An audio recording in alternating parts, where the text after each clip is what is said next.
best high-end experience or get the fuck out of my kitchen. This show is history in the making, pero worth it ba siya panoorin? Yan ang pag-usapan natin sa video na ito. Hey YouTube, what's up? My name is Avam and welcome back to the channel here at A-Vlogs. And for this one, pag-uusapan natin ang series na Replacing Chef Chico over at Netflix. Now, before I dive into the review itself, let's just talk about a few details about the show. Again, this is history in the making kasi ito yung kauna-unahang original Filipino TV show that is distributed by Netflix. And that in itself, nakaka-proud na siya. But kami ng wife ko, all the more na, we felt the pride and happy vibes when we were able to be invited to the press con, fan event, and special screening of the first 2 episodes, which we watched with the cast and directors.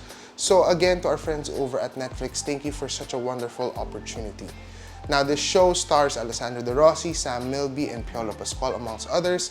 It's written and directed by Villegas and Antoinette. Now, Replacing Chef Chico follows the story of Ella, played by De Rossi, who is the sous chef of Hain, a Filipino restaurant with a very different approach to Filipino cuisine in a way. And her head chef, si Chef Chico, suffers a terrible accident and falls into a coma, and therefore she has to, in a way, own the leadership of the kitchen. Unang pag-uusapan natin yung story. There is this nice, unique way of storytelling, in my opinion, because you get a different format when it comes to each episode. Each episode has an overarching story. Meron kang self-contained story pa rin, and you'll understand it more when you watch the show itself. Like, you have a beginning, middle, and end in each episode, which is actually a difficult task, to be honest, if you have just a 50-minute running time per episode, na meron ka ding kwento na binubuklad mo and then i-end mo din siya then and there. Tackles so many different themes. It tackles in each episode a different angle that is so Filipino as well, that represents Filipino culture. And ang nagustuhan ko dito, hindi siya yung typical over-the-top drama. Because that's the kind of tendency we get with Filipino shows, to be honest. Sobrang dramatic sequence na si anak ng ganito, kapatid ko pala, or something like that. That doesn't happen here because it feels very real.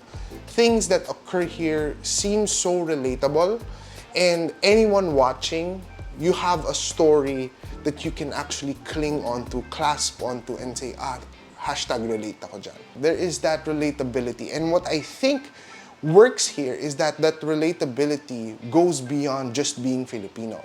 So if you are watching this and it's palatable in a way for other cultures to appreciate, they can relate to it, but at the same time, they'll be able to see a snapshot of us as Filipinos. They really wanted to showcase Filipino food in a different way, in a different light. And I think that was done here. I think they were able to really put it in the forefront and not make it like a cooking show, but make it like yung nagsasalivate ka. And I love, like cooking-related movies. People were comparing this actually to Hunger, which is a Thai film, and they said na parang remake lang siya, but it's not. Okay, that's something I have to clarify. This is not a remake, this is an original story made by Antoinette, made by Dan, and it's such an amazing story to feature. There are things that are a bit familiar, like love triangles and things like that. So there are elements that are a bit stereotypical, that are a bit tropish, but then they are done in a different way as well that's not too overwhelming. One of the things I love the most about this is how emotional this is. Again, drama siya, but hindi siya in-your-face drama. It was so subtle, like the things they were tackling here, it was subtle enough that you would be in tears, but they were hitting hard on the messages. And I think that's what's really crucial about a show like this. To make it successful in this way is because the story does take center stage. And I also appreciate all the more the direction of Dan Villegas and Antoinette. They were able to squeeze out the best of the best from our cast. They were able to really highlight so many things in terms of the food, in terms of the story, in terms of the delivery, in terms of everything, even the cinematography. By the way, colorist yung pinsan ko, shout out to Bianca. But sobrang nakaka-proud all the more, no? This is really history in the making, because this is, I think, the open door for shows from Filipinos made by and made for Filipinos to be accessible also to the public, to be accessible in international waters, and for people to actually enjoy and say, ang galing talaga ng Pilipino actually in terms of filmmaking, in terms of the food, in terms of the culture. And that's what Replacing Chef Chico is all about. It's a statement. It's almost as if we're saying we're here. There's a nice equal balance, even with the guests who are like cameos in a way, who appear for like an episode or two lang. They were able to hold their own. Sam Milby, I think, is one of my biggest highlights here, to be honest.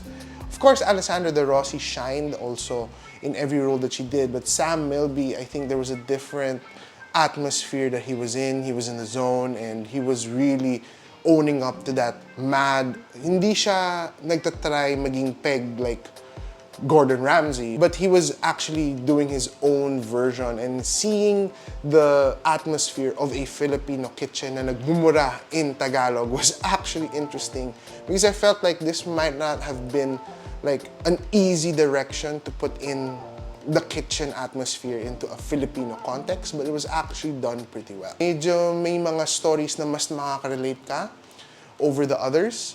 But even the first 2 episodes alone, iyak ako na iyak because it was that good. I actually give this show a score of 9 out of 10. It's actually one of those series that I couldn't put down. It barely happens, and it's not because it's a Filipino show lang na may bias ako. I really like this. I really liked everything in terms of its composition, in terms of how it was made, in terms of the visual appeal of it as well. Kayo, napanood nyo na ba ang Replacing Chef Chico? Let me know in the comment section down below ano yung thoughts nyo. But that's pretty much it for this video. I do highly recommend that you check out Replacing Chef Chico. Once again, my name is Aram. Don't forget to make every day into an adventure. God bless, guys, and peace.